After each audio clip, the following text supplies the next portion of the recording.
जंगल में ठंडी का मौसम चल रहा था। कोमल चिड़िया की गरम कंबल की दुकान थी। वे पक्षियों को कंबल बेच रही थी। पक्षियों, ये कंबल बहुत ज्यादा गर्म है क्योंकि इन कंबलों को मैंने अपने हाथों से बनाया है। अगर आप ये कंबल खरीदेंगे तो ये कंबल आपको और आपके बच्चों को काफी ज्यादा गर्म रखेंगे। अरे कोमल चिड़िया, ऐसा तो सब कहते हैं, परंतु अगर ये कंबल गर्म नहीं निकले तो हम क्या करेंगे?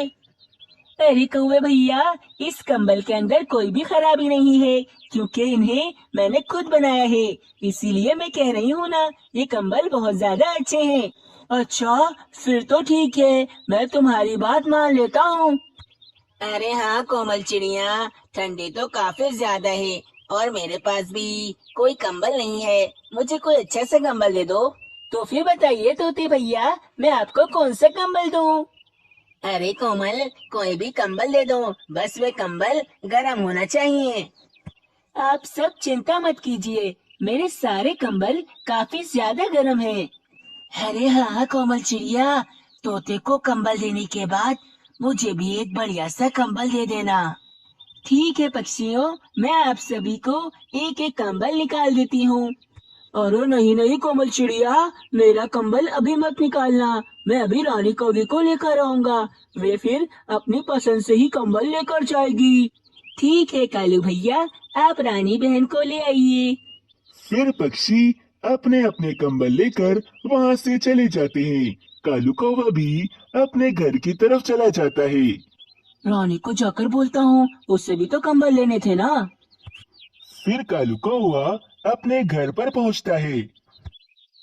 अरे रानी रानी, मैं अभी कोमल चिड़िया की दुकान पर बहुत बढ़िया बढ़िया गरम कंबल देकर आया हूँ। अरे हाँ कालू जी, कंबल तो हमें लेनी ही। मेरा राजू रात को ठंड में बेचारा अकड़ जाता है, इसलिए कंबल तो हमें लेने हैं, परंतु वे कंबल गरम तो होंगे ना।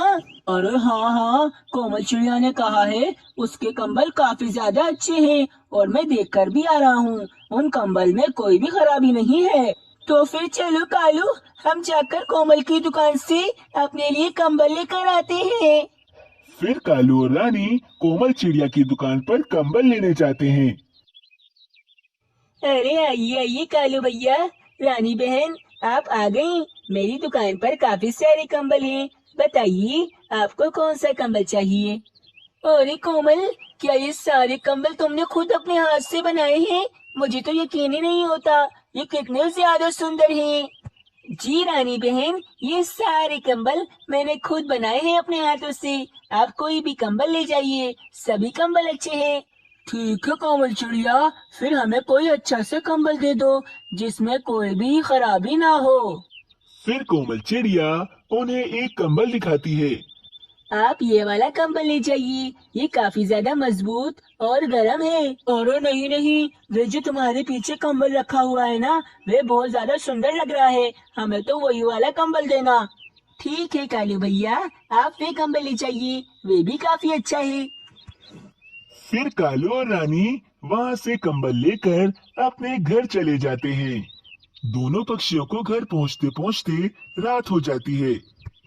अरे कालू, कंबल तो हम ले आए हैं, परंतु तुम्हें याद है ना कि मुझे आज मेरी मौसी को देखने जाना है, उसकी तबीयत बहुत ज्यादा खराब है।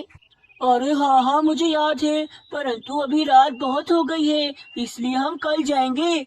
अरे नहीं बाबा नहीं, मेरी मौसी की हालत बहुत ज्यादा खराब है। अगर आज रात में वे चल बसी तो उनके जानने वाले मुझे बहुत ताने देंगे कि मैं आखिरी बार भी उनसे मिलने नहीं गई। अरे हाँ रानी, ये बात भी तुम ठीक कह रही हो। चलो चलते हैं फिर। राजू मेरे बच्चे, तुम सुकून से सो जाना, हम सुबह तक वापस आ जाएंगे। ठीक है मामा, आप दोनों चिंता मत करो और आप दोनों आराम से आ जाना। फिर रात के समय ही कालू और रानी अपने घर से चले जाते हैं और राजू कौवा भी सो जाता है। कालू कौवे के घर में काफी सारे चूहे थे जो सन्नाटा देखते ही बाहर निकल आते हैं और कोमल चिड़िया के दिए हुए कंबलों को खाने लगते हैं। देखते ही देखते वे चूहे सारे कंबल खराब कर देते हैं। उन कंबलों में छोटे छोटे छेद हो गए थे। सुबह हो जाती है। कालू और रानी घर वापस आ गए थे। परंतु अपने कंबल देखकर उनकी हालत काफी खराब थी। कालू, मैंने तुम्हें कहा था ना, इन शरारती चूहों का कुछ कर लो। देखो, इन्होंने सारे के सारे कंबल खराब कर दिए। अरे रानी, ये तो हमारा बहुत बड़ा नुकसान हो गया। नास पीटे चूहों ने ये हमारे साथ क्या कर दिया। कालू, अब एक काम करो, जाकर ये सारे कंबल कोमल चिड़िया को ही वापस कर कर आओ और उससे कहना कि तुमने ही ये सारे कंबल फटे हुए दिए थे। अरे, परंतु कोमल चिड़िया ने तो हमें सही कंबल दिए थे, अब तो वे वापस भी नहीं करेगी। अरे, ऐसे कैसे नहीं करेगी, मैं तुम्हारे साथ चल रही हूँ, चलो। फिर क्या था, वे दोनों पति पत्नी कोमल चिड़िया के पास जाकर शोर मचा देते हैं। अरे कोमल चिड़िया, हमें कुछ भी नहीं पता, बस ये कंबल वापस करो, तुमने हमें फटे हुए कंबल दे दिए। अरे कालू भैया, मैं आपको कितनी बार बताऊं, ये कंबल मैंने आपको फटे हुए नहीं दिए थे, कंबल बिल्कुल ठीक थे, आप ही इन कंबलों के साथ कुछ कर ले आए हैं। अरे पक्षियों, इस कोमल चिड़िया से कोई भी कंबल नहीं लेना। देखो, ये कैसा करती है पक्षियों के साथ, सबको फटे हुए कंबल दे रही है। अरे कोमल चिड़िया, ये तुम क्या कर रही हो, हम सब पक्षियों को बेवकूफ बना रही हो। कोमल चिड़िया, चलो जल्दी से कालू कौवे का कंबल वापस करो और इसे अच्छा वाला कंबल दो।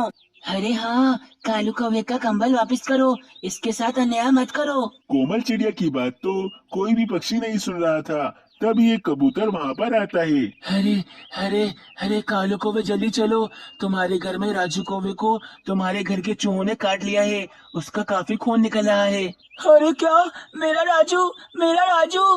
फिर क्या था, सभी पक्षी जल्दी जल्दी कालू कौवे के घर पर पहुँचते हैं। राजू कौवे को घर के चूहों ने काट लिया था। फिर रानी कौवी जल्दी से राजू कौवे की पट्टी कर देती है।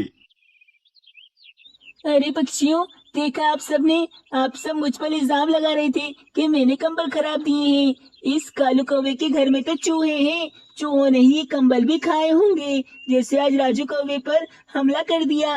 अरे हाँ हाँ, हम सब समझ गए हैं, ये सब चूहों की कार्रवाई ही है, और कालू कौवा होशियारी कर कर दूसरे कंबल लेना चाह रहा था। अरे हाँ, हमसे गलती हो गई। कोमल चिड़िया, इस कालू कौवे को एक भी कंबल नहीं देना। कालू कौवी, रानी कौवी, अब मैं तुम्हें एक भी कंबल नहीं दूंगी, पूरी सर्दी अब तुम दोनों ऐसे ही गुजारना। कालू और रानी भी अब समझ गए थे कि आगे की पूरी सर्दी उन्हें बिना कंबल के ही गुजारनी होगी, और उनका झूठ अब खुल चुका है। प्यारे दोस्तों, अगर आपको ऐसी ही कोमल चिड़िया की अच्छी अच्छी कहानियाँ देखनी है तो हमारे चैनल को सब्सक्राइब करें और हमारी वीडियो को लाइक करें।